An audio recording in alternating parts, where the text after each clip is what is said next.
en la institución. No, mañana sí, pero el sábado está preguntando. No, el sábado mañana. Por eso. Sí, Pues mañana sí. Sí, mañana se los acerco, entonces. Bueno. Les acerco, bueno, después les comento.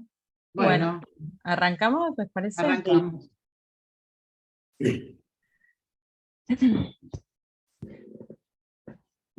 Buenas noches. Bueno, bienvenidos. Estamos empezando nuestra presentación del día de hoy, del Pensando lo Vincular, con un entusiasmo por esta presentación, con una modificación por hoy del horario habitual que tenemos en el espacio. Le damos la bienvenida desde la asociación, mientras vamos admitiendo algunas otras personas que se van sumando.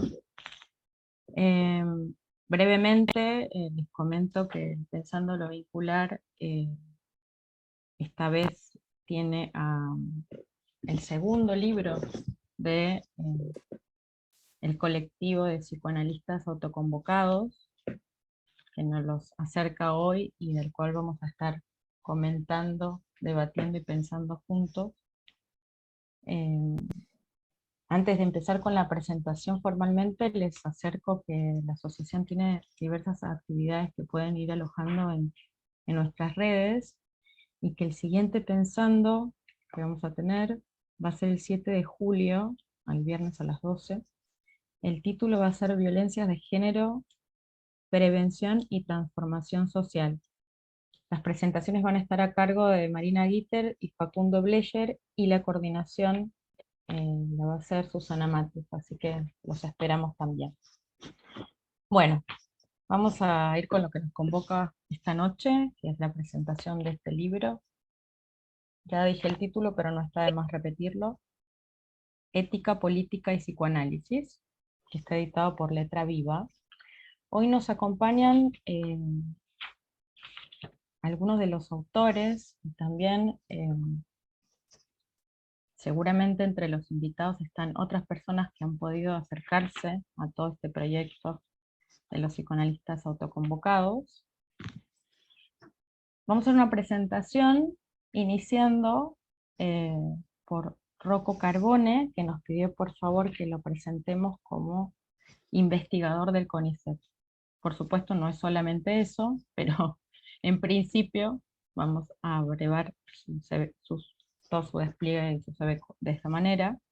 Rocco nos anticipó y les queremos comentar que seguramente él tenga que hacer una intermitencia y salir un ratito de la actividad, pero si puede vuelve. Así que, bueno, si hay algo que omití, después vamos a ir retomando y comentando, pero podemos empezar con Rocco, si les parece. Muy bien. Bueno, buenas noches a todas. Creo que es todas. Y si hay todos, también. Muchas gracias, Greta. Y también pedirles disculpas porque efectivamente en algún momento deberé retirarme porque tengo otra actividad, pero espero poder volver para escuchar las otras intervenciones. Y a mí me gustaría plantear o desplegar algunas pocas ideas que están contenidas en el capítulo que tuve el placer de escribir para el libro que estamos presentando. Y estas pocas ideas tienen que ver con el poder mafioso o con el poder de la mafia, que implica algunas cuestiones vinculares también para apelar a la categoría que presentó o introdujo Greta. Cuando hablamos de mafia, que es la primera idea que me gustaría desplegar aquí, hablamos de un sistema de poder. Eso es la mafia, por más que hayan muchas organizaciones mafiosas a lo largo y a lo ancho del mundo, pero para evitar ahí especificaciones innecesarias, trataré de desarrollar o de articular una breve teoresis. La mafia como sistema de poder. Bueno, ya estas dos pequeñas palabritas implican una cuestión o un problema, el poder y el sistema. Ahora, cuando hablamos de sistema, esa palabrita, podemos entenderla como un conjunto de cosas, o un conjunto de reglas, un conjunto de principios, un conjunto de nudos entrelazados. Y esas reglas, principios o esos nudos entrelazados están empalmados efectivamente bajo una forma racional. Eso es un sistema, o es lo que yo entiendo por sistema. Ahora, en cuanto al poder, se lo puede entender como una fuerza. Y esa fuerza se mide siempre por sus efectos. El poder se mensura siempre por sus efectos. Ahora, ¿cómo podemos entender esa fuerza? ¿Cómo podemos entender el poder? A mí me gustaría plantearlo aquí como una probabilidad. El poder como una probabilidad. Ahora, ¿la probabilidad de qué? La probabilidad de que un sujeto, sea un individuo o sea un grupo, que está metido, que está ubicado en una relación social, logra imponer su voluntad, logra imponer su fuerza contra todo tipo de resistencia. Bueno, eso me parece que puede ser una definición, entre muchísimas otras, de esa categoría que llamamos poder. Bueno, en este sentido, la mafia como sistema de poder quiere decir que puede actuar en distintos territorios, sean ciudades, pueblos, países, regiones, provincias o distintas naciones o distintos continentes. Bueno, un sistema de poder que puede actuar en distintos territorios del mundo, que pueden ser más o menos distantes entre ellos, y que lo hace racionalmente, y en cada uno de esos territorios logra imponer su voluntad pese a la resistencia de otros, que pueden ser estados o que pueden ser movimientos sociales, movimientos militantes, movimientos políticos. Ahora, ¿cómo se desarrolla el poder mafioso? Es otra pregunta que me parece interesante ubicar acá para tratar de entender ¿de qué hablamos cuando hablamos de mafia? Bueno, es una fuerza, es un poder que se desarrolla en una intersección entre lo lícito y lo ilícito, entre lo legal y lo criminal. Una intersección entre lo legal y lo ilegal. Cuando digo ilegal me refiero efectivamente a lo criminal. Bueno, y ese sistema de poder anuda también elemento propio de la acción política, de la acción social y de la acción económica. Ahora, ese sistema, ¿a qué debe su éxito?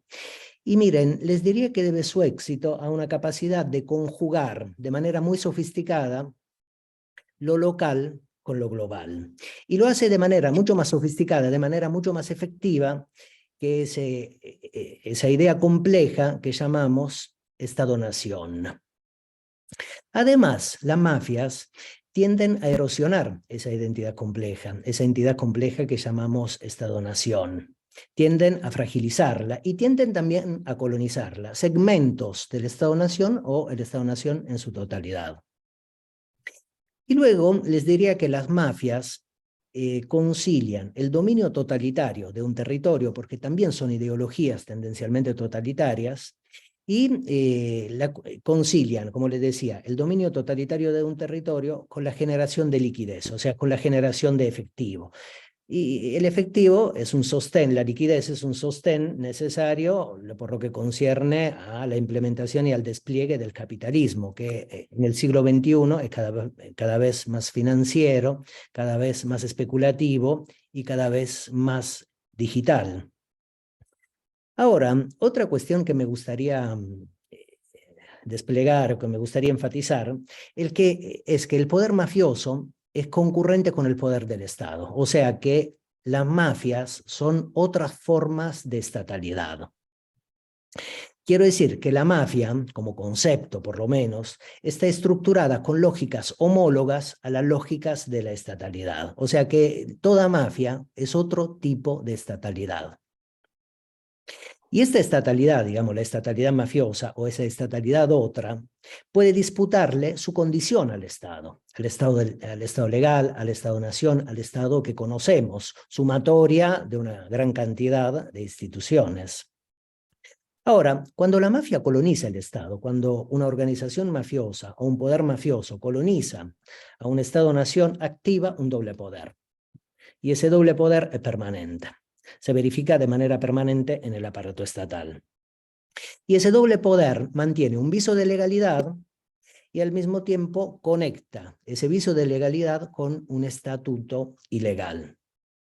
Ahora, puesto que si aceptamos que la mafia está estructurada con lógicas homólogas a la lógica de la estatalidad, y dado que se trata de instituciones concurrentes, si aceptamos todo eso, ¿qué pasa? Que si el Estado legal, que si el Estado que conocemos, el Estado-nación, no condicionan al poder mafioso, ese poder termina colonizándolo, en su totalidad o por partes. ¿Y qué quiere decir colonizar un Estado? ¿Qué quiere decir colonizar un Estado-nación desde el punto de vista de un poder mafioso? Que ese poder empieza a intervenir en la ejecución propia de las funciones del Estado. No voy a desarrollar esto que voy a mencionar a continuación, solo que se acepte por favor solo como mención. Ese doble poder, el de Argentina, fue desplegado a partir de 2018 con la deuda que el gobierno de la Alianza Cambiemos solicitó ante el Fondo Monetario Internacional. Bueno, esa deuda fue solicitada sobre la elaboración de una racionalidad, de una lógica muy compleja que empalmaba lo legal con lo ilegal.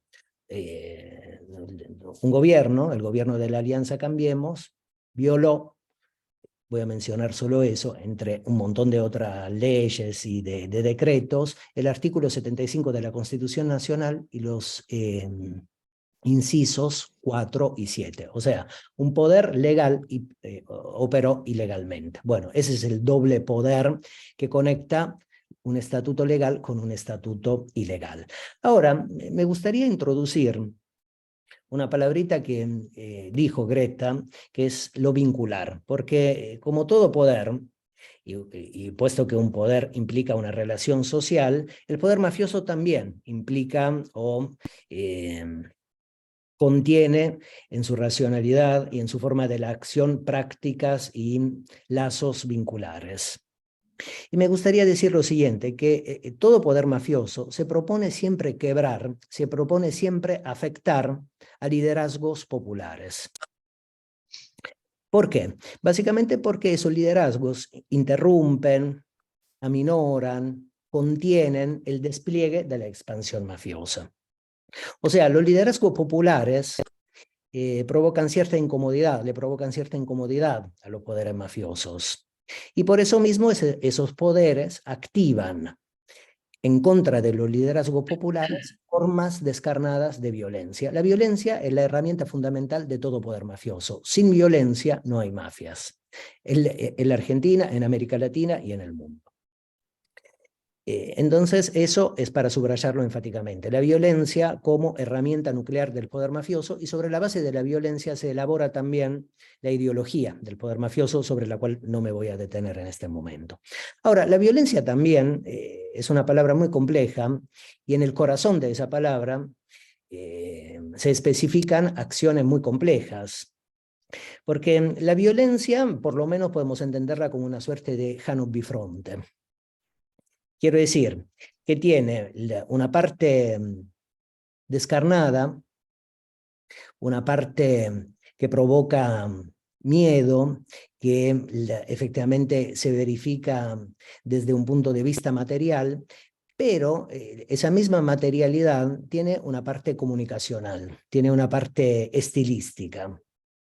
Quiero decir que la violencia posee una parte comunicativa, que cuando se despliega un hecho de violencia, ese hecho demuestra al mismo tiempo dos cosas.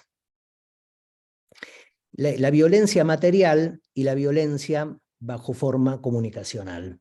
¿Por qué digo esto? Porque en la Argentina, el año pasado, pronto se va a cumplir casi un año, el 1 de septiembre del 2022, se verificó aquí un magnifemicidio en contra de la actual vicepresidenta. Bueno, si se acepta eso como un hecho violento, ahí hay que reconocer o hay que tratar de reconocer un mensaje, una forma comunicativa. ¿Y qué dice ese mensaje? Bueno, me parece que ese mensaje dice, nos habla de un poder que efectivamente no está dispuesto a tolerar varias cosas en la Argentina. No está dispuesta a tolerar, por ejemplo, la idea de un capitalismo apenas inclusivo, no está dispuesto a tolerar una autonomía política en términos internacionales, no está dispuesto a tolerar una inclinación a relaciones políticas multilaterales.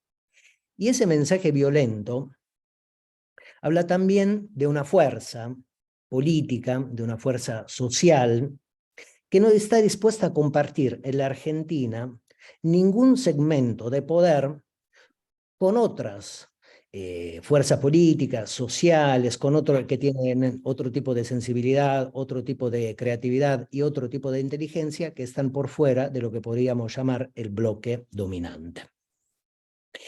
Y finalmente, la última idea que me gustaría socializar con ustedes es una consigna.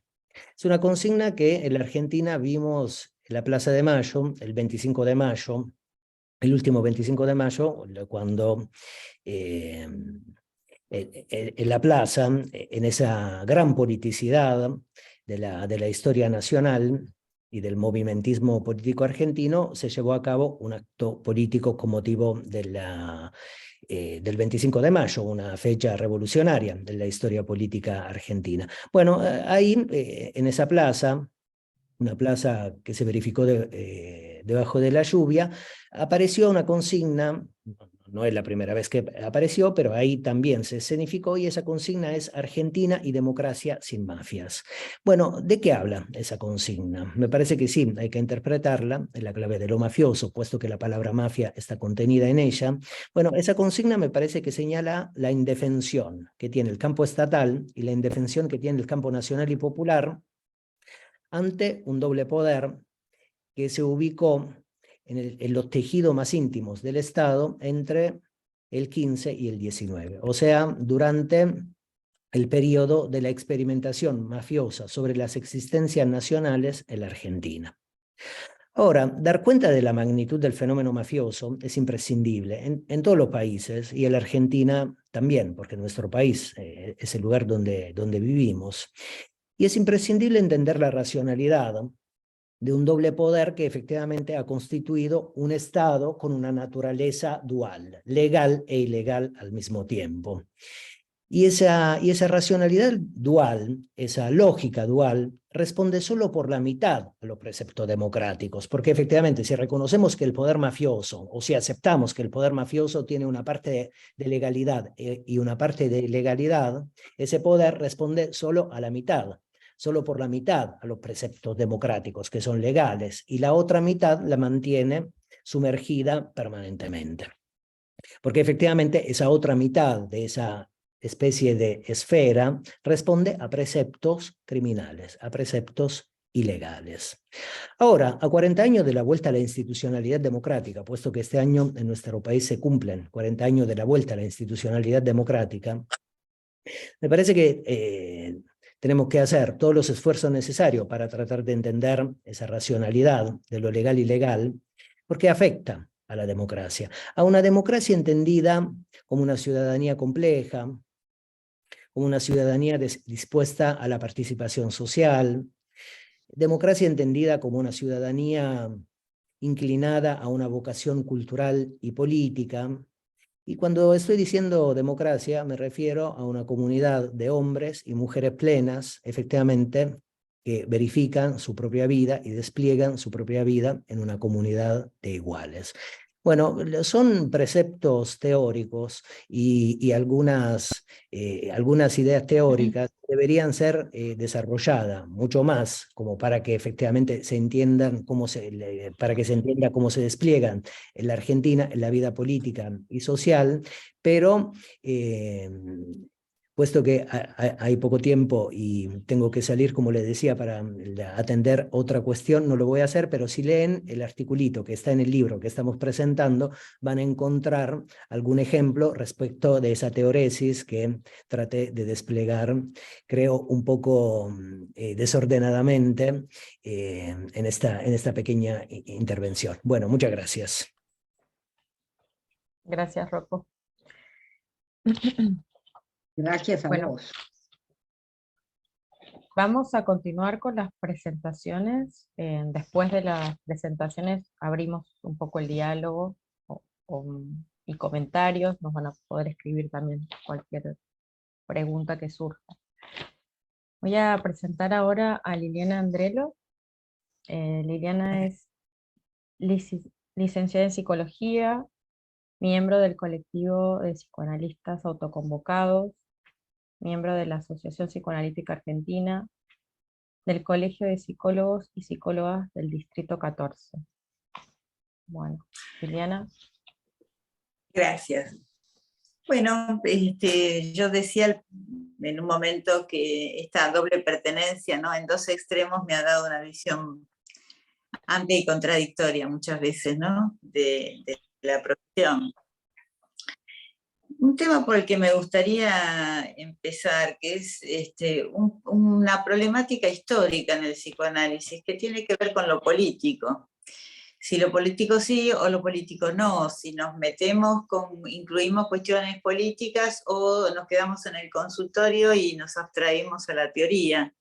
Me parece que ese es uno de los puntos que siempre ha generado malestar. De hecho, Freud tuvo que emigrar y dentro de lo nacional, la Asociación Psicoanalítica, que fue la primera, tuvo muchas fracturas.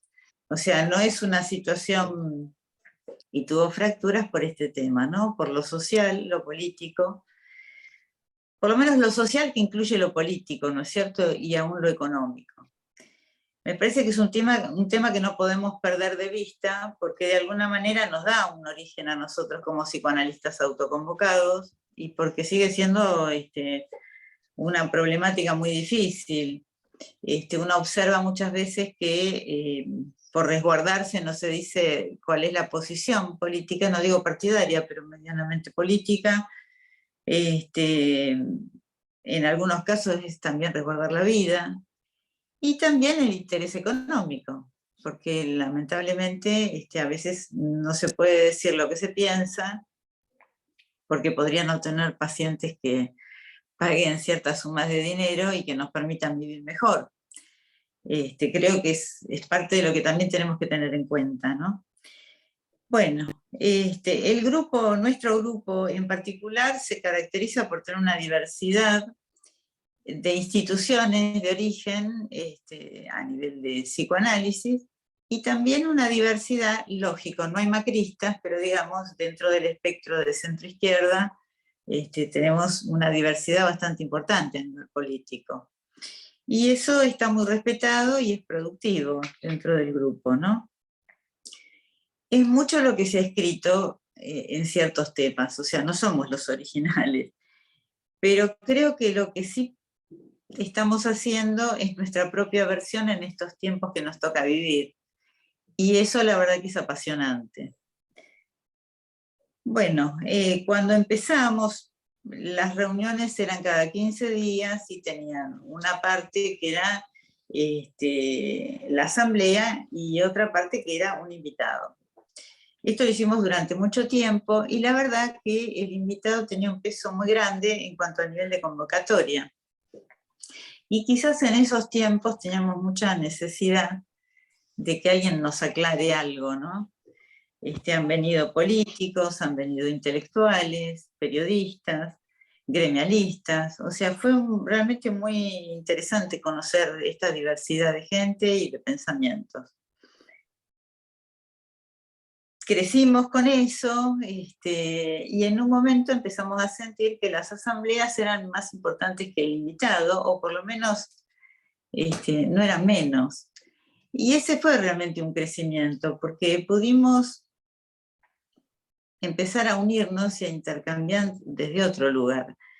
Realmente, no estando ahí, por ahí es difícil explicarlo, ¿no? Pero fue un paso muy, muy importante esto de decir, no, tengamos una asamblea y no importa si no viene un invitado, porque tenemos mucho tema de qué hablar. Y esto de que apareció mucho tema de qué hablar, dio la introducción a este segundo libro. O sea, el primer libro fue Cómo empezamos, que tiene que ver con el gobierno de Macri, y con el neoliberalismo, con la tercera vuelta del neoliberalismo. Y bueno, no podemos negar que fue uno de los grandes temas, el neoliberalismo y las consecuencias del neoliberalismo sobre las personas.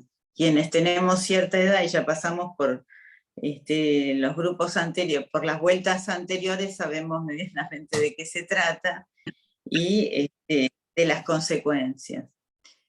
La verdad es que hemos sido, como bien describió Ana, un grupo resiliente, porque esta sensación de llegar y encontrarse con gente con la que uno podía hablar en un mismo código, y la verdad es que llegar angustiados o preocupados, porque inclusive hemos tenido momentos de estar preocupados por nuestra propia seguridad, porque no sabíamos si teníamos gente que nos espiaba, desde controlar quién pasaba por la puerta a ver quién entraba, si lo conocíamos o si teníamos alguna referencia. Eso fue muy fuerte durante mucho tiempo. Y bueno, el tema principal fue el neoliberalismo y cómo trabajar las consecuencias del neoliberalismo. De hecho, hay muchos trabajos, varios trabajos que se ocupan, por ejemplo, del desempleo, que a mí me parece que fue uno de los factores más importantes en esos tiempos, ¿no? Es decir, ¿qué hace el desempleado? ¿Cómo se siente? ¿Cómo se siente su familia? ¿Cuáles son las consecuencias? Y cómo socialmente es visto, porque eso también colabora para poder salir adelante, ¿no? En lo personal, por cuestiones laborales, de cierto acuerdo con alguna institución, he atendido personas que se han quedado sin trabajo, ¿no? Y yo decía, bueno, ellos se quedan sin trabajo y yo también, porque pierdo un paciente. Y en esto quiero acercarme un poco más a poder incluirnos en medio de este contexto, porque muchas veces funcionamos como observadores de la situación, que está bárbaro, observadores intelectuales, pero dejamos un poco de costado lo que tiene que ver con cómo nos ha atravesado a nosotros, ¿no? La crisis económica, el neoliberalismo, y yo diría cómo crecimos dentro históricamente de la profesión, ¿no? Quizás para ustedes, dentro de la institución, tengo, no sé, la referencia al menos, de que tienen una apertura muy distinta. Quienes venimos de instituciones que pertenecen a la IPA, es muy difícil, realmente es muy difícil porque tienen una posición muy rígida, ¿no? Y bueno, si tenés dinero bien y si no tenés dinero te quedas afuera, o sea, la meritocracia está un poco a la orden del día. Dentro de los trabajos que me parece que fueron, todos son interesantes, porque todos tienen cosas, ¿no? Pero bueno, rescataba por lo menos en esta primera vuelta, todos aquellos que tienen que ver con el tratar al otro en términos de cosificarlo, de dejarlo como no importante, o sea, si no, yo digo que el neoliberalismo si no te necesita te deja morir, y para dejarte morir también primero empieza por desvalorizarte, ¿no? No sos importante, no sos necesario, no existís, te terminas muriendo. Vuelvo otra vez a la pregunta, ¿qué hacemos nosotros como terapeutas? Porque lo observamos, pero ¿qué hacemos cuando nuestros pacientes están en esa condición y cuando nosotros mismos quedamos en esa condición? En la medida que vivamos de nuestro trabajo, ¿no?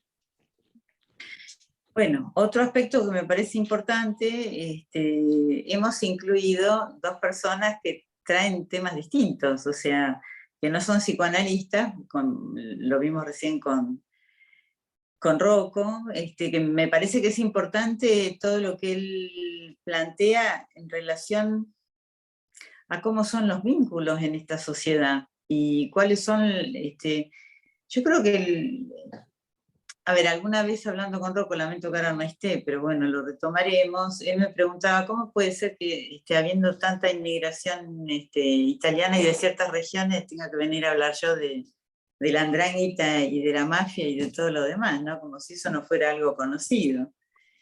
Y yo le decía que había mucha negación y que a lo mejor estaba también muy incorporado.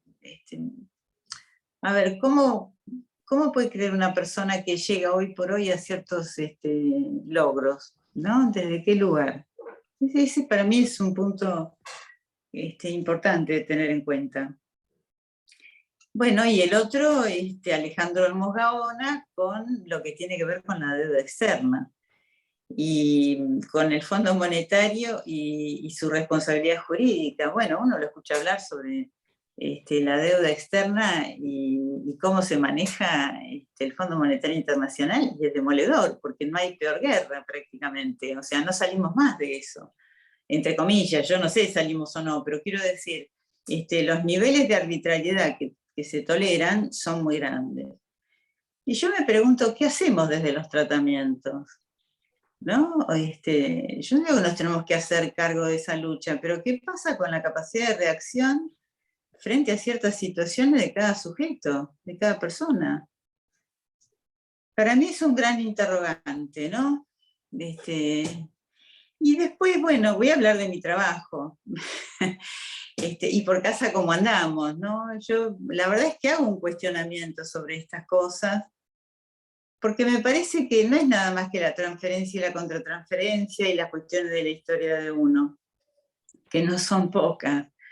Pero sí cómo está inserta la profesión y cuáles son los ideales que muchas veces siguen vigentes, nos guste o no. Y, a ver, como que no cualquiera puede hacer psicoanálisis, o es para una élite, o es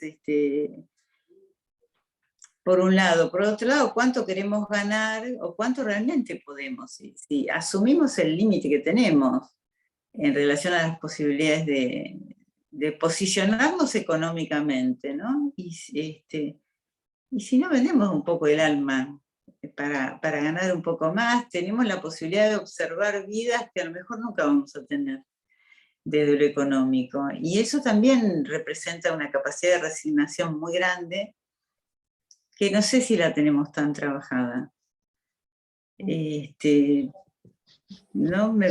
Bueno, no sé, no quisiera seguir por ahí. Me parece que estoy un poco en tiempo, díganme ustedes. Sí, sí, cualquier cosa igual retomamos. Bien.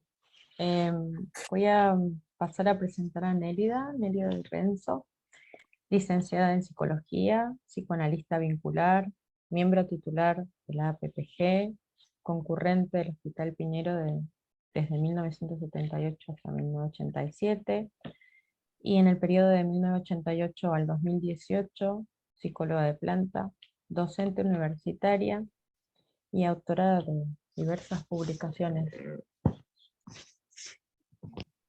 Nélida, Bueno, cuando gracias. quieras. Buenas noches a todas y a todos, como decía Rocco. ¿Será a todos? Me parece que no. Si encima Rocco se fue, es a todas. Ah, sí. Bueno. Un todo hay, Nélida. Hay un todo ¿Cómo? que está oculto. Hay un Claro, todo. claro. Bueno. A ver, con lo difícil que puede ser comentarios alrededor de un libro tan rico, yo tomé algunas cositas nomás para compren el libro, no voy a hacer ningún recorrido por los capítulos, es decir, lo recomiendo.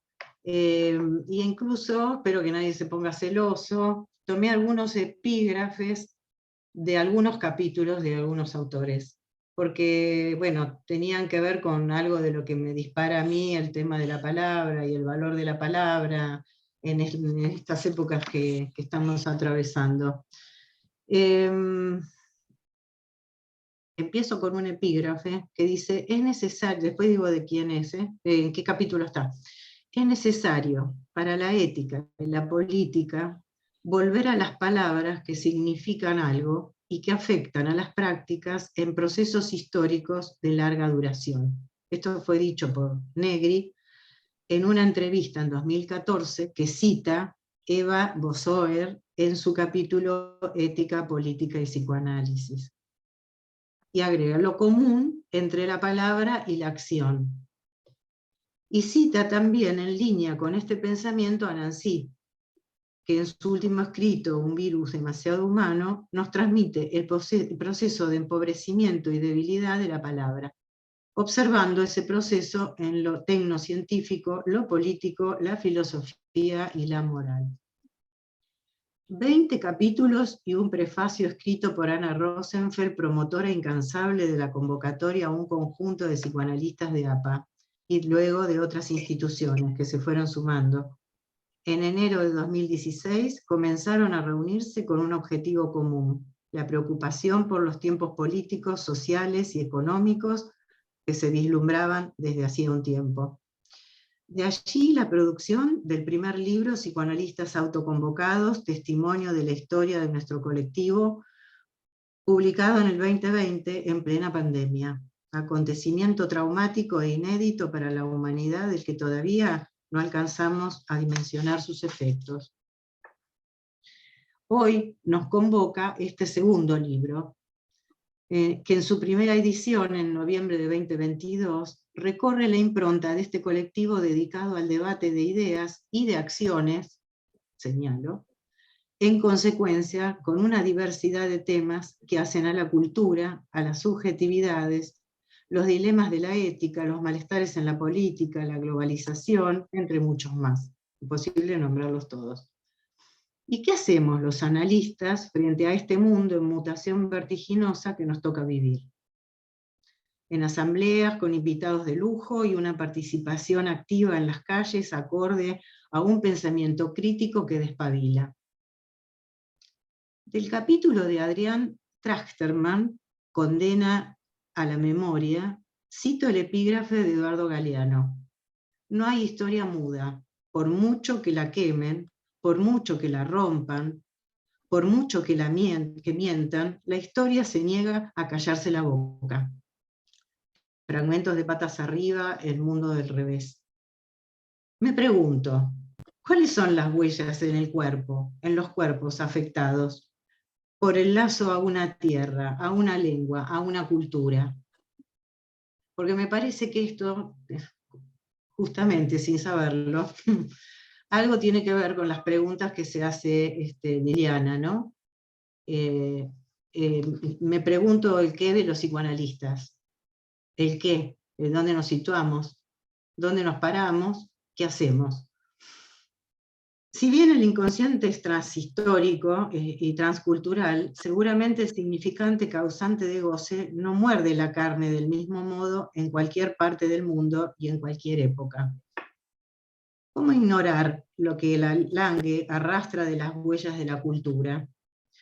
El discurso de los conquistadores imperiales, porque ahora tenemos otros, y el de los conquistadores de la tecnociencia actual, ¿son tan potentes como para borrar toda marca del pasado? No podemos negar que trabajan para ello, y muchas veces lo logran, y muy bien, y qué bien que lo hacen. El neocapitalismo, con sus ofertas de objetos descartables y de informaciones improcesables por su vertiginosidad, procura esos efectos. Es preciso hacer lecturas imprescindibles y de poesía, yo insisto en la poesía, para que el analista lea en las generalizaciones de las subjetividades los signos de goces en los que pervive lo singular de una lengua, de un pueblo, de una religión. La globalización sirve para no dejarnos ver hasta qué punto hay nudos de goces que no se agotan en los objetos que parece que todo lo completan. Obviamente que estoy apuntando a Latinoamérica, ¿no? Digo, por si no se entendió. O sea, el mundo en general, porque el mundo es caótico y el mundo está en mutación permanente y vertiginosa, pero ¿qué podemos hacer nosotros desde el sitio en el que habitamos, ¿no? ¿Qué sabemos de Latinoamérica? ¿Qué somos capaces de escuchar del enjambre de significantes, de goces y de las escondidas marcas que la globalización ha logrado forcluir? Si pensamos el aumento de las desigualdades sociales que vivenciamos día a día, las mismas llevaron a grandes movimientos migratorios y los hospitales y centros de salud, mi doble pertenencia entre lo público y lo privado, no lo puedo evitar, se poblaron de consultas de recién llegados, temerosos de no ser alojados, con otra cultura, no encontrando palabras para expresar su sentir. ¿Cuál es nuestra responsabilidad como psicoanalistas para conocer otras culturas y no extrapolar teorías propias del viejo continente? ¿Cómo conocer idiomas, creencias, costumbres para leer allí esas singularidades y transformar nuestras prácticas? ¿A qué llamar una cultura? Recurro a Rodolfo Kusch, investigador del pensamiento latinoamericano, antropólogo y filósofo, que fue profesor de filosofía en la Universidad de Salta. Cultura no es solo el acervo espiritual que el grupo brinda a cada uno y que es aportado por la tradición, sino además el baluarte simbólico en el cual uno se refugia para defender la significación de su existencia. Cultura implica una defensa existencial frente a lo nuevo. Si careciera uno de ella, no tendría elementos para hacer frente a la novedad incomprensible. Se terminó ahí la definición. Se trata de una actitud de defensa existencial frente a lo nuevo, que en el caso de los encuentros interculturales implica un sujeto con otra cultura que resulta incomprensible. Le agrega, o podríamos pensarlo, desde la ajenidad, desde la extrañeza, ¿no? Que conduce finalmente a la segregación. Kusch plantea una tensión entre la noción de cultura y la noción de identidad. Dice que una identidad lo suficientemente estable como para definir a un sujeto y necesariamente variable y permeable para no caer en esencialismos estancos. Para esta tensión propone un domicilio, entre comillas, existencial, en el que cada uno logra sentirse seguro y concederle sentido a lo que lo rodea. Pensemos todo lo que está amenazado de todo esto que estoy diciendo, ¿no? De lo que yo fui pensando. Bueno. En esta América, la magia y la religión son presencias ineludibles y forman parte de ese domicilio existencial. América descubierta por Occidente a fines del siglo XV, conquistada, colonizada por los hispanos, creando países para su beneficio, adueñándose de las tierras. Catequizada, pobre, antigua y rica, y desde entonces siempre las mujeres y la servidumbre, las mujeres golpeadas, las mujeres muertas. El psicoanalista llegó a estas tierras de la mano de Freud recién en el siglo XIX. Tierra en la que pueblos enteros desaparecen o se incorporan y se adaptan a las ciudades o se hacinan en los márgenes. Los psicoanalistas estamos cada vez con mayor participación en instituciones públicas y privadas, hospitales, centros de salud, obras sociales, escuelas, etc. ¿Y qué se nos pide en esta ciudad turbulenta? En general lo que se nos piden son resultados, estadísticas. La verdad que no es de lo que puede ser alojar precisamente lo que se nos pide. Pero bueno, nuestra apuesta es, en todo caso, que haya analistas que se atrevan a operar con su ser de dispositivo. Me lo repito, analistas que se atrevan a operar con su ser de dispositivo, además de la caja de herramientas de cada cual y del número de sujetos a quienes escuchar, si se trata de algo familiar, pareja, etc., donde hay más de uno, para que pueda venir a las palabras lo inesperado de un decir. ¿Qué pasa frente a la consulta de aquellos sumidos en la angustia ante la incierta supervivencia que frente, ya voy terminando, a la inestabilidad económica son arrojados a la segregación, a las calles? Tenemos cada vez más gente en la calle, ¿no? La angustia tiene muchos remedios, pero todo depende de la concepción que tengamos del humano.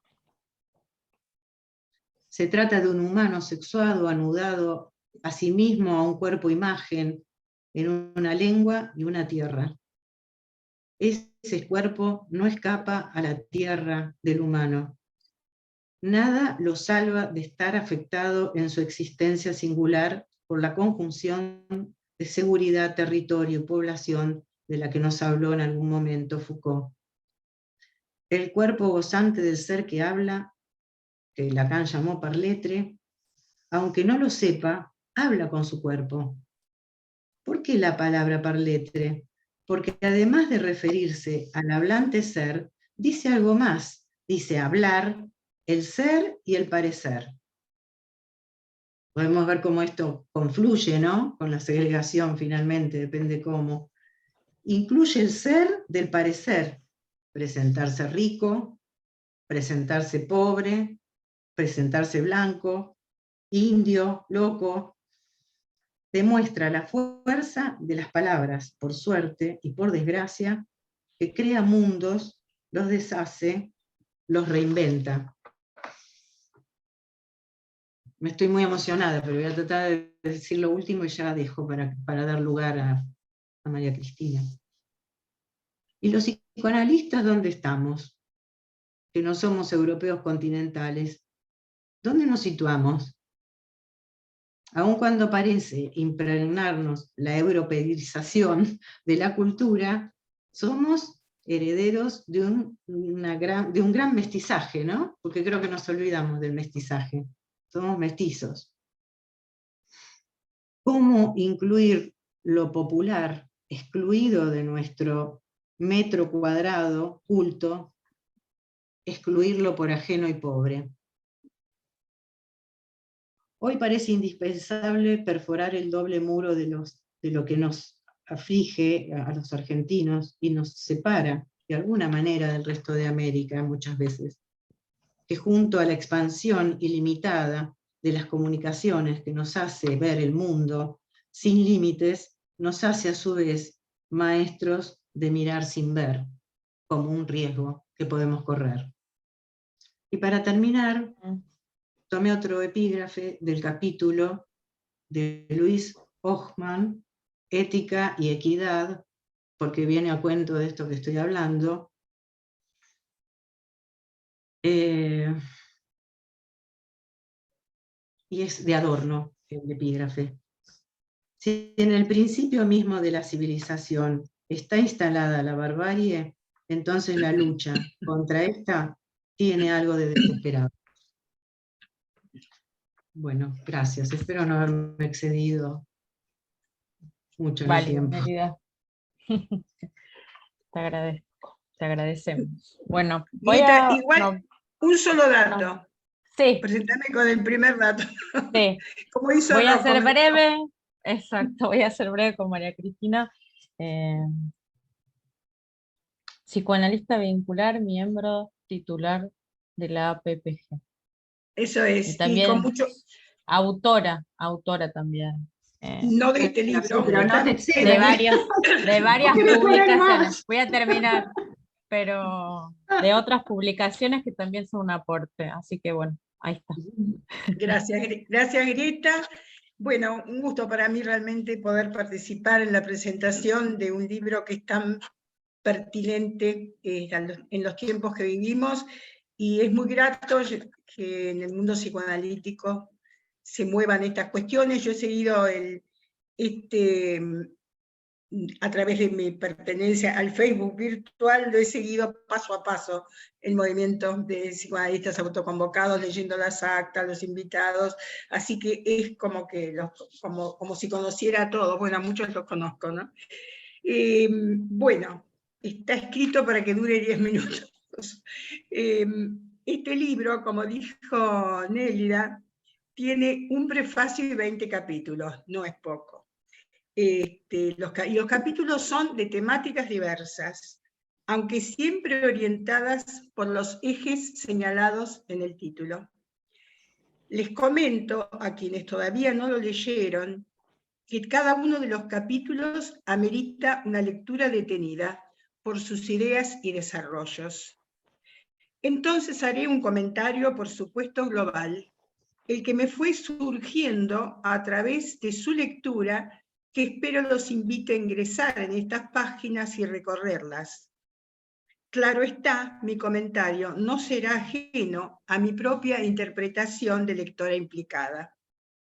Sí voy a partir de una única cita que está tomada del prefacio escrito por Anna Rosenfeld.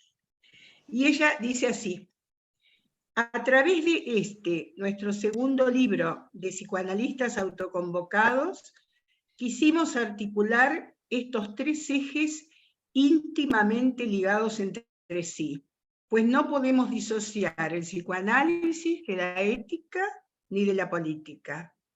Ambas afectan nuestra práctica clínica y nuestro posicionamiento como psicoanalistas en el mundo en que vivimos.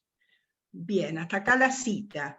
Acerca de esta multiplicidad de afectaciones y de las complejidades del mundo que habitamos, trata este libro.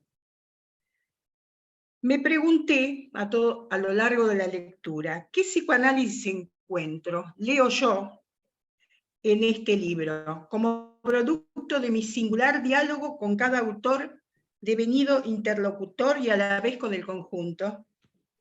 Por un lado, un psicoanálisis que reconoce la caída de los grandes relatos de la modernidad y su propia caída como gran relato omniexplicativo, solitario e impermeable a la transversalidad de los saberes. Dicho de otro modo, un psicoanálisis que piensa y opera en transdisciplina.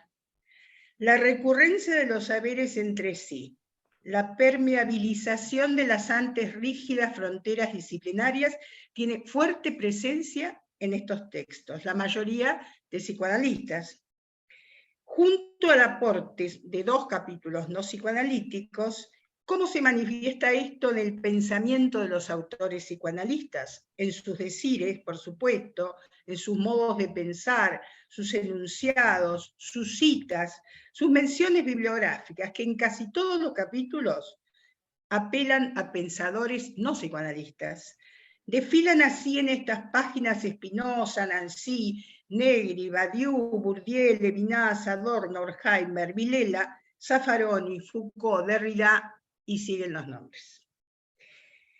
Un psicoanálisis, pienso entonces, que reconoce a la dimensión social como constructiva de subjetividades y vínculos, a la vez como dimensión entretejida en cada situación clínica, hilvanada en la trama en la que sustentamos nuestras intervenciones.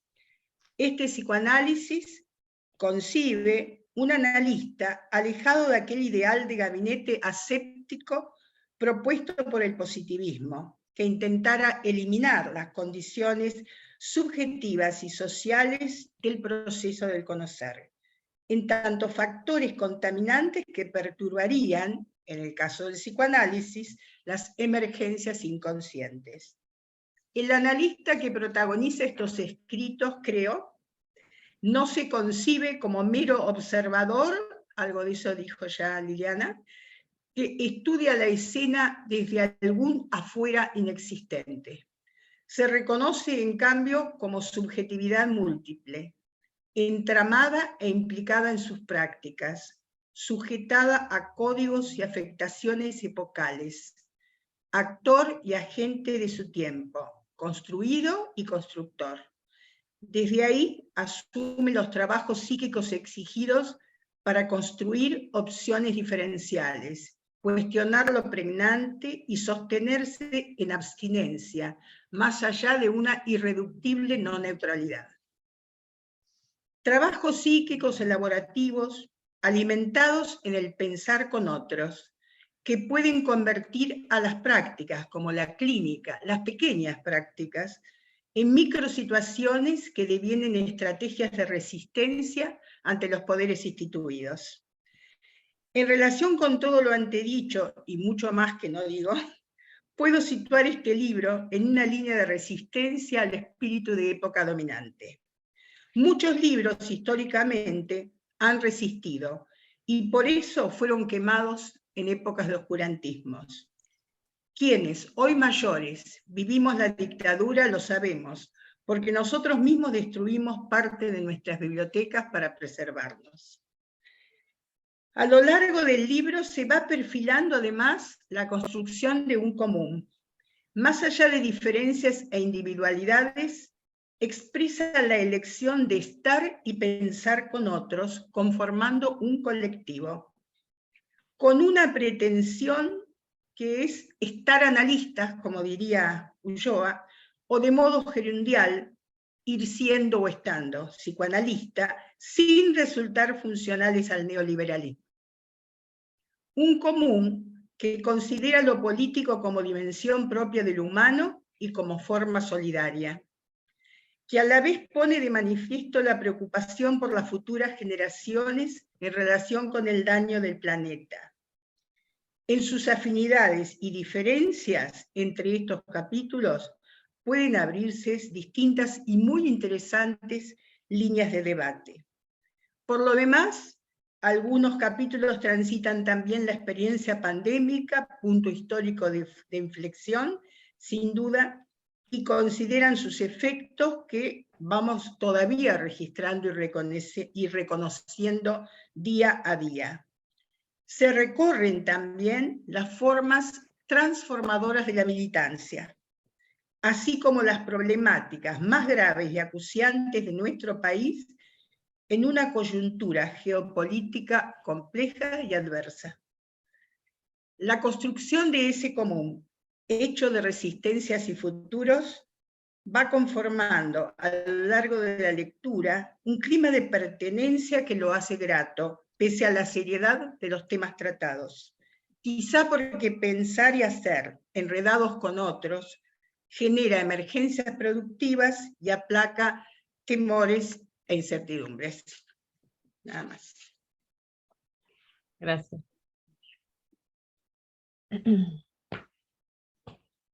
Bueno, ahora podemos empezar con nuestro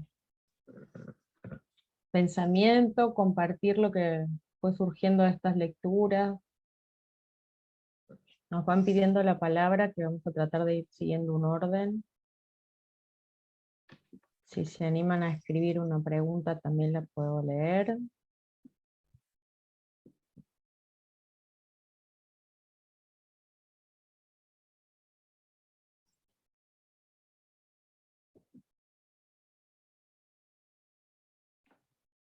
Perdón, Greta, ¿dónde hay que anotarse para pedir la palabra? Levanta la mano, ya Ana, está. Ah, si quieres, pensé que me levantamos la tenía mano, que pero si anotar pensé que me tenía que no, anotar. si quieres No, no. escribir algo en el chat, lo leemos, pero no, Ah. creo que, Está bien, entonces, bueno, Ana. bueno, ante todo, mi agradecimiento a la institución por la presentación de nuestro libro. Yo les cuento que hay instituciones donde nuestro libro no pudo ser presentado, ni el primero ni el segundo, invocando que esto podía generar conflictos políticos. Y me parece importante, ¿no? Compartir esto y agradecer a la institución la presentación de nuestro segundo libro. Es grave cuando hay censura para el debate, es antidemocrático. Pero uno tiene que seguir peleándola. Me encantó, me gustaron muchísimo las 4 presentaciones que hablaron de nuestro libro, cada una desde una mirada propia. Y el común denominador es que hablan de la característica de nuestro colectivo. Psicoanalistas autoconvocados tuvo una característica fundamental. Desde el vamos, la sostuvo esta característica, este rasgo, a lo largo de los 7 años y medio. Y la característica fue la implicancia. Desde el vamos nos hemos implicado con la realidad social, política, económica, cultural que nos tocó vivir desde los comienzos del 2016. Ahí fue cuando se originó nuestro colectivo. Liliana hizo un relato, tomó aspectos históricos de nuestro colectivo. Y me gustó esto que señalaba Nélida Di Rienzo, que el analista pone su ser como dispositivo. Esto tiene que ver con la implicancia, con el involucrarse. Un involucrarse que lleva a un compromiso, que lleva a una participación, que lleva a una militancia. Y yo creo que uno milita con los pacientes, que se compromete porque se involucra. Milita también con la realidad social, política, económica. En el 2016 me tocó atender a un paciente con intentos de suicidio. Él formaba parte de los 200.000 trabajadores despedidos. ¿Recuerdan? En el 2016. Sí. No sabía por qué lo habían echado. No sabía. Y trataba de investigar cuáles eran las fallas en su rendimiento. Entonces, cuando le mostré que a él lo expulsaron del trabajo como parte de una política de Estado, su posicionamiento cambió consigo mismo, pudo entender las cosas de otro modo, pudo empezar a mirar las cosas de otra manera. Y mi interpretación o mi intervención, no fue una interpretación, mi intervención fue una interpretación de la realidad, pero no fue una herejía. Fue mostrarle el contexto en el que le tocaba vivir. Es cierto que nosotros no solamente estuvimos y seguimos en asamblea, también nos hemos movilizado en la calle, en distintas circunstancias.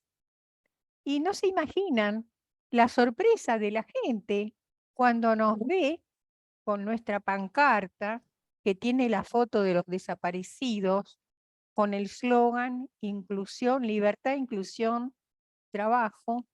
La sorpresa de la gente, sacan fotos porque no pueden creer que los psicoanalistas estén en la calle participando de un hecho político, de un hecho que tiene que ver con los derechos humanos.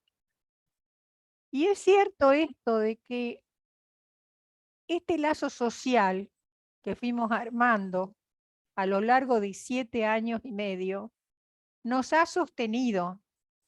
Algunos compañeros desertaron, otros ingresaron, pero lo interesante es que Psicoanalistas Autoconvocados está conformado por psicoanalistas no solamente de capital, también hay psicoanalistas de provincia. Acá está Viviana Bianchi, que es de La Pampa.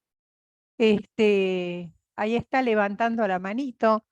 Y también está Yolanda Gampel desde Israel, que participa en nuestras asambleas.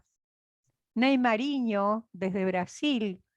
Marcelo Viñar, que ustedes conocerán seguramente, desde Uruguay, que es muy simpático y plantea que yo soy como la brujita de APA para él, porque a raíz de toda esta movida, ¿no? Armada y generada, pero digamos, es importante que el psicoanalista no puede no sé si el término es correcto, dejar de implicarse con la realidad social, política, económica de cada momento histórico. Y, digamos, ¿por qué razón lo digo? Porque eso atenta contra la salud mental, ¿sí? Esto de alguna manera, en lugar de integrar, desintegra. Y en ese sentido me parece importante pensar en nuestro posicionamiento.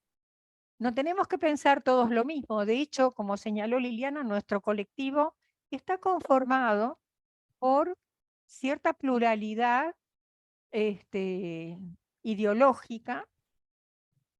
El común denominador es el rechazo al neoliberalismo, pero básicamente es un colectivo donde pensar juntos nos hace bien. Y no solamente pensamos sobre lo político-económico, también analizamos las cuestiones vinculadas a la salud mental y al psicoanálisis. La reforma en los manicomios, que en estos momentos está implementando el gobierno de la provincia de Buenos Aires, y que Julieta Calmel se explicó también en el último encuentro. Bueno, yo voy a dejar acá nuevamente mi agradecimiento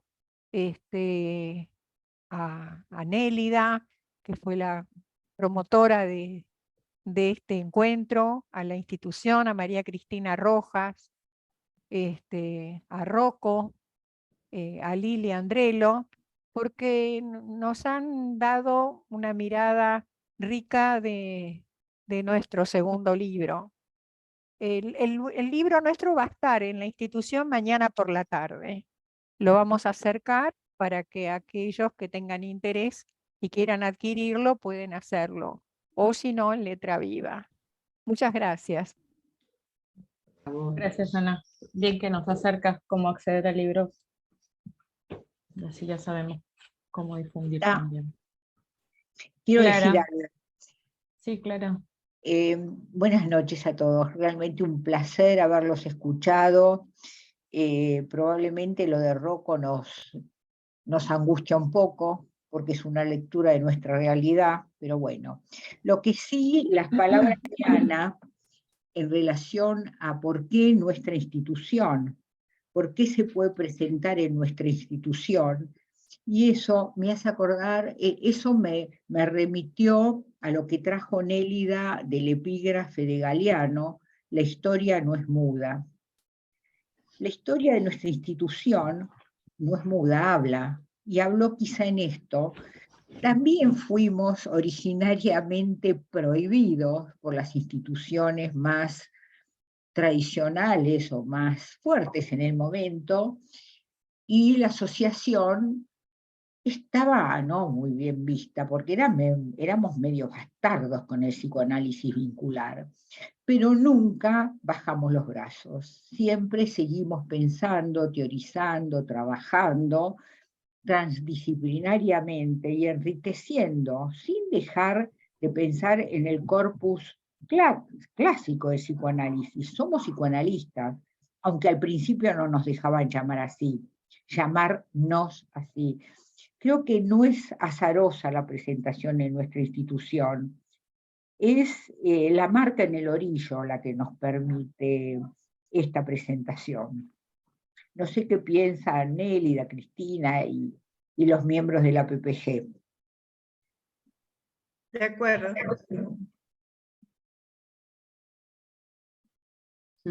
Les agradezco muchísimo la presentación, muy ricas todas.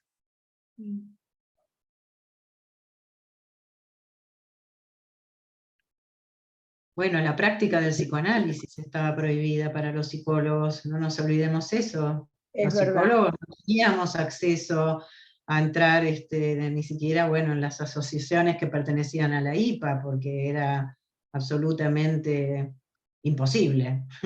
Y además de imposible, tampoco se podía usar el término psicoanálisis, no nos olvidemos de eso.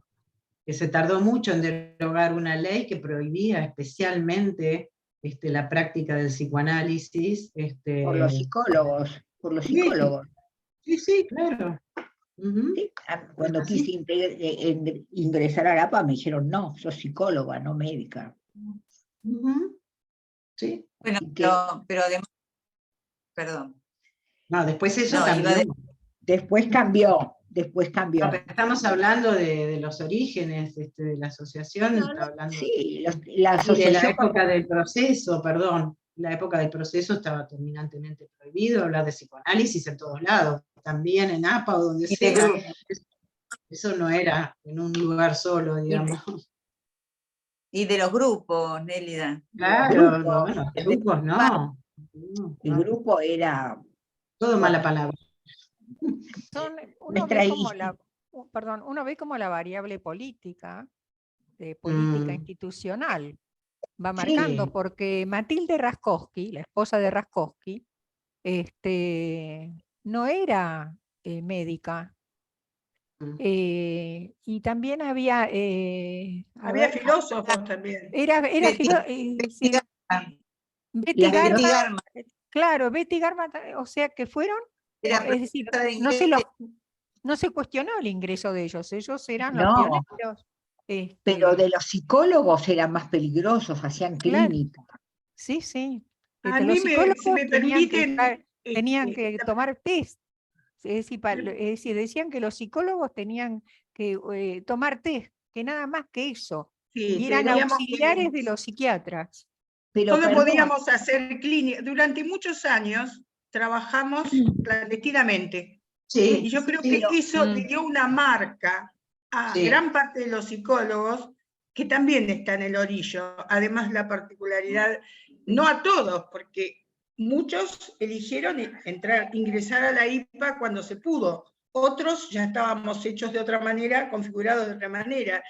Pero eso nos marcó un montón, tener que... Yo recuerdo que yo estaba en la directiva, era recién recibida, de la Asociación de Psicólogos, y el departamento donde se hacía asistencia se llamaba el DOP, Departamento de Orientación, ¿cómo era? Sí.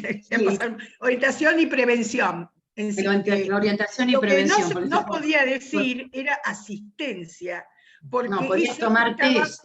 prohibido. No teníamos matrícula, en el No. hospital teníamos que ir con el guardapolvo y nos decían doctora, porque no existíamos.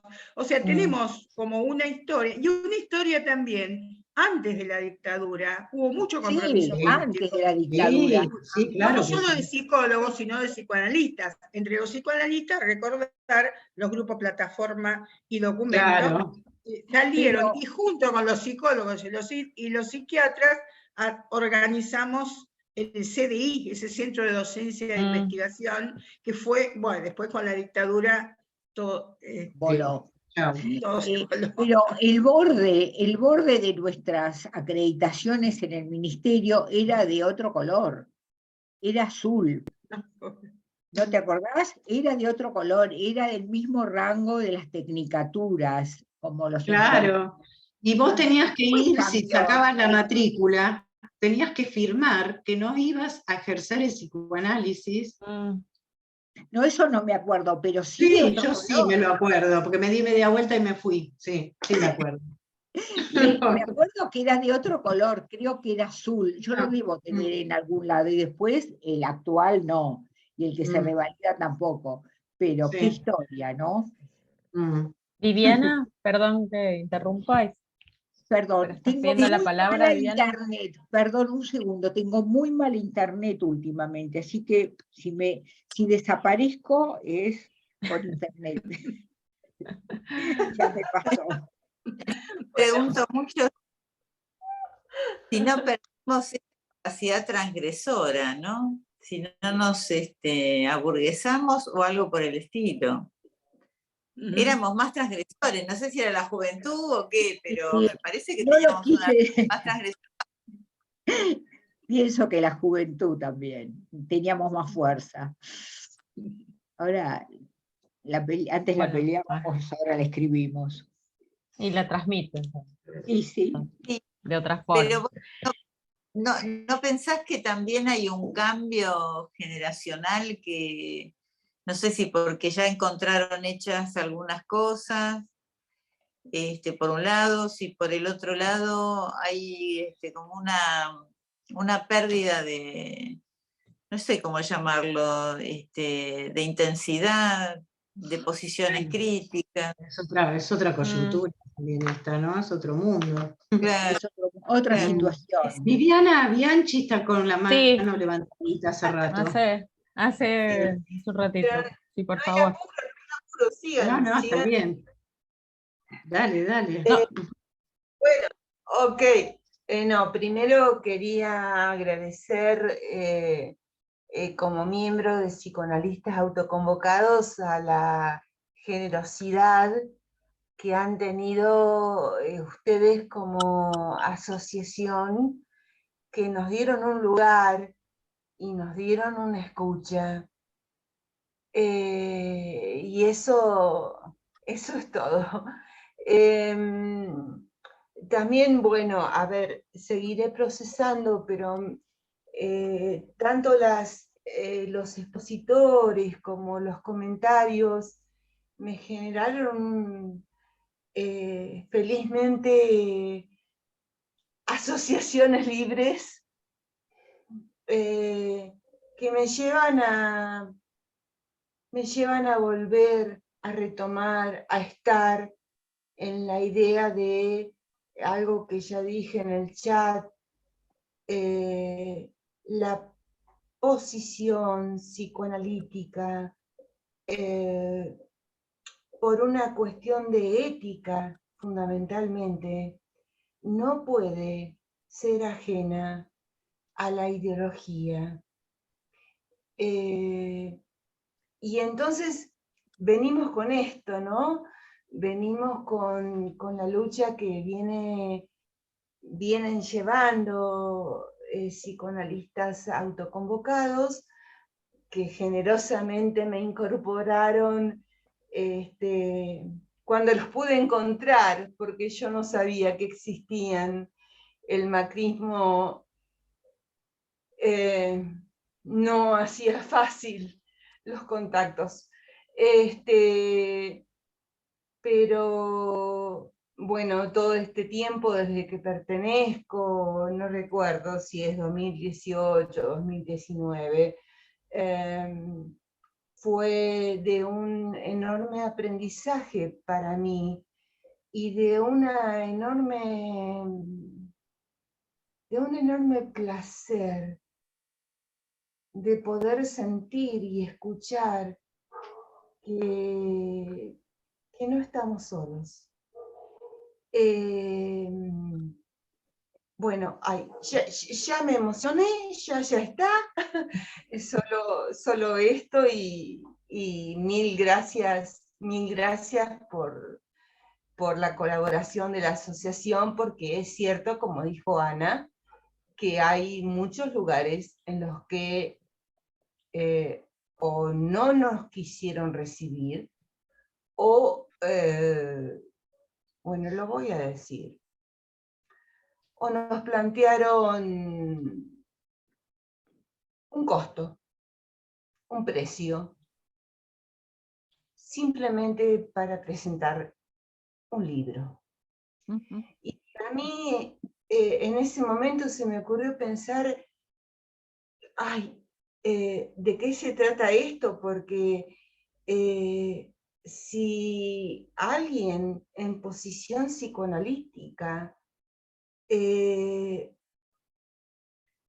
pone precio a la difusión de la palabra, quiere decir que hay muchas cosas que todavía están muy mal y que necesitamos continuar, bueno, una especie, una lucha juntos. Muchas gracias, solo eso, gracias.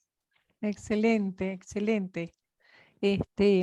Yo cuando lo escuchaba a Rocco y la escuché a Liliana evocar la historia, nosotros vivimos ese poder mafioso, que, como dice Rocco, es la intersección entre lo legal y lo criminal. Ustedes saben que nosotros tuvimos distintos lugares de reunión antes de la pandemia.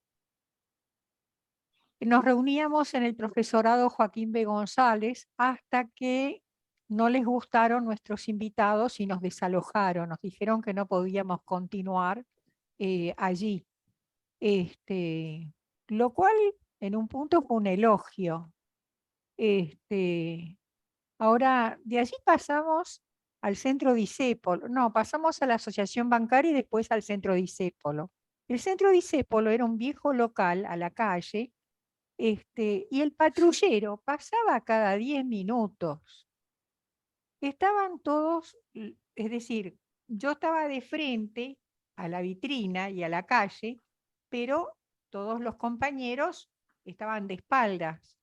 Con lo cual a veces yo ponía gestos, expresaba gestualmente mi preocupación, y Janine Puget me decía, ¿por qué esos gestos de preocupación si las asambleas están funcionando? Le dije, bueno, es mi estilo.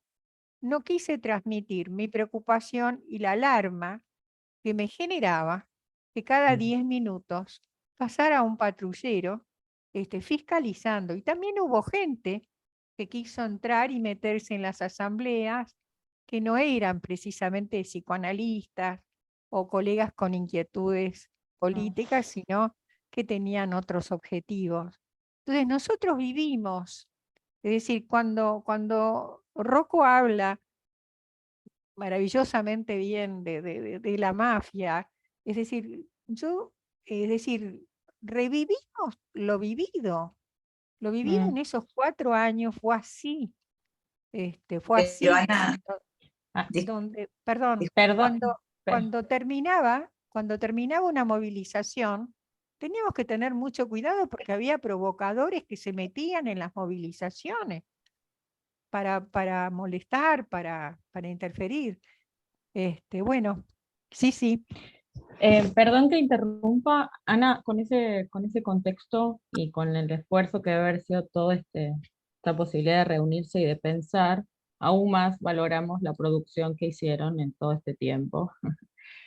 Son las 9, podemos extendernos unos minutitos, pero no mucho más. Ustedes me avisan, pero les quería recordar un poco perdón, el tiempo.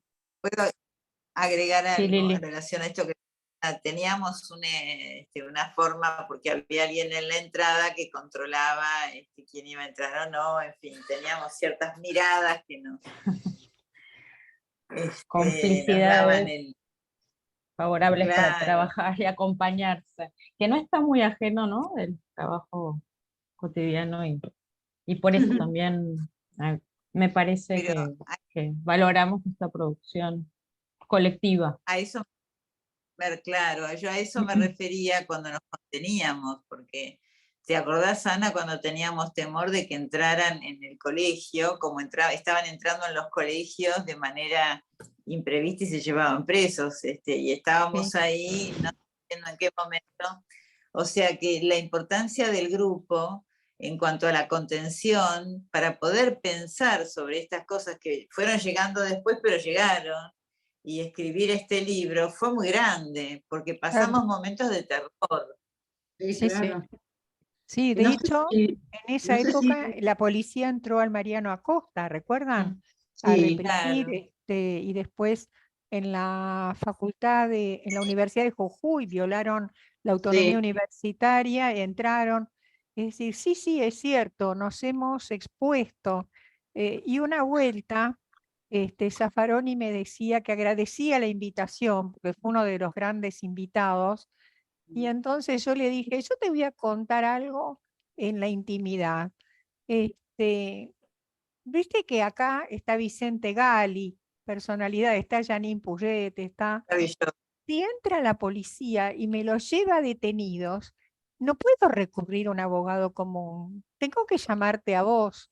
Con lo cual Zaffaroni le dio un ataque de risa, la ocurrencia, ¿no?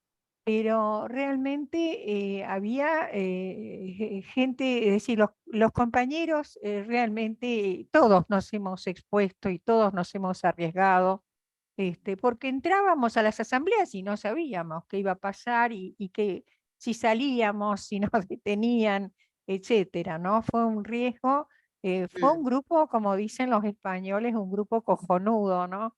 Y bueno, pero aquí estamos. Aquí Claro, estamos.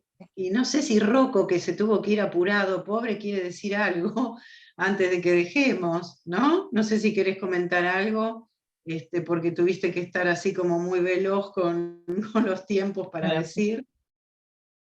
No, lamento no haber podido escuchar a las otras oradoras, me hubiera gustado. He podido escuchar los comentarios y los legados, las memorias, y un agradecimiento por la invitación, indudablemente, y quedo atento a otros momentos de conversación y de debate. Eso nomás. Ojalá, sí, claro, sí, sí. Gracias y buenas noches.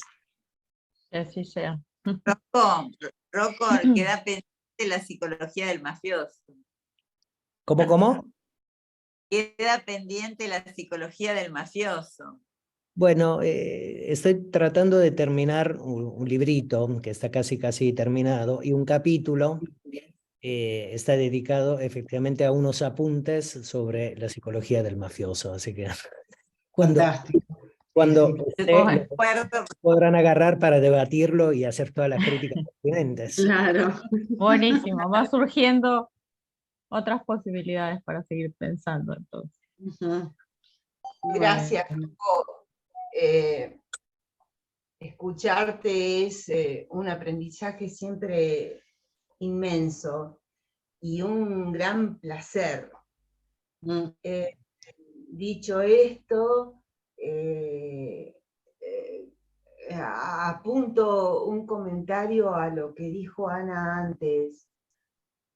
Creo que no hay posibilidad de ser activistas, militantes o como le quieran llamar, sin exponerse.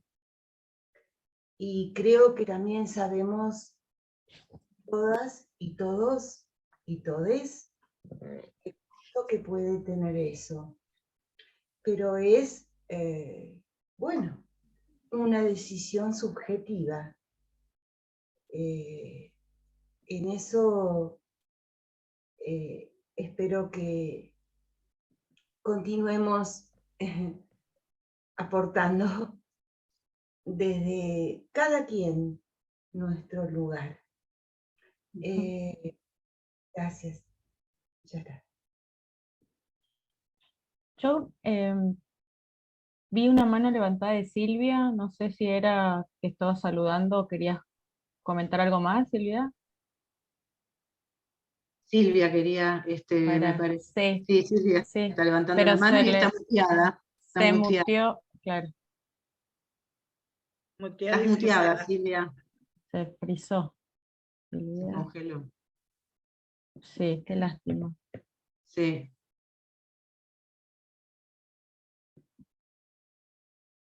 Sí, se quedó con la manito levantada. Ahí está, Silvia. Ahí está. ¿Querés desmutearte? Tengo la conexión un poquito inestable. Bueno, agradecerles muchísimo las reflexiones y por supuesto las ganas de leer el libro. Y una cosita, una frase que se me ocurre en relación a los ejes que ustedes van y fueron trabajando, que pienso que es una cuestión ética acceder a una perspectiva vincular en psicoanálisis. Porque somos seres hablantes, como decía Nélida, pero eminentemente somos seres sociales, eminentemente sociales. Por ende, lo político es inherente a nuestro ser comunitario.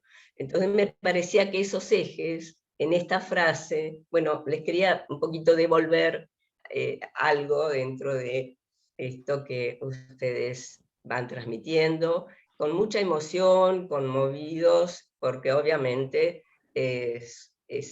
exponerse es riesgoso. Pero bueno, es parte de nuestro...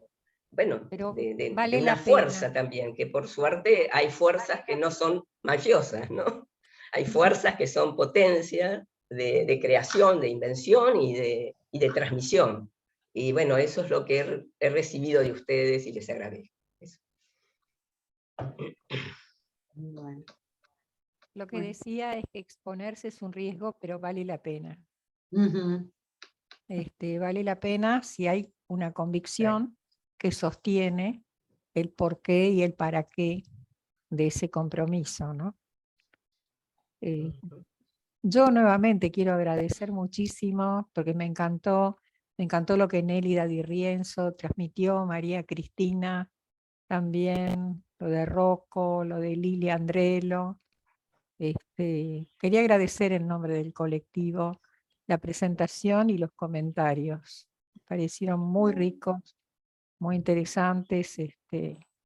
Y bueno, y los invitamos para compartir un eje temático en alguna asamblea de autoconvocados.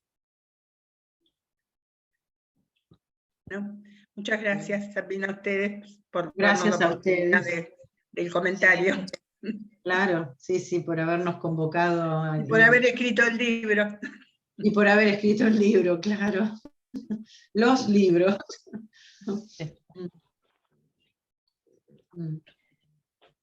Muchas Bueno, gracias. si les parece, Bueno. con el placer de haber podido escucharnos activamente a esta hora de la noche Ujú. y de compartir, y bueno, después a leer el libro para seguir comentando. Nos despedimos, si les parece. Bueno, Cerramos Bueno, acá. gracias. Gracias. Buenas noches. Gracias a todos por participar. Buenas Nelly, noches, gracias. Noches. Ana. ¿queda grabado? ¿Queda grabado Ah. esto? Sí. Sí. Para después pasarlo a nuestro Facebook. Sí. ¿Nos podrán pasar la grabación? Así lo compartimos con los compañeros. Sí, porque después se sube a YouTube. Ah, Verdad. Y ahí Bueno. lo pasamos. sí, Ahí muchas YouTube la PPG. Muchas gracias. Ana, y gracias Bueno. a la Asociación de Chau, Grupos, chau. siempre tan generosa. Gracias. Bueno, buenas noches. Y Buenas gracias a los noches. que vinieron también. Chao. Gracias Buenas a noches. Hasta luego. Hasta luego.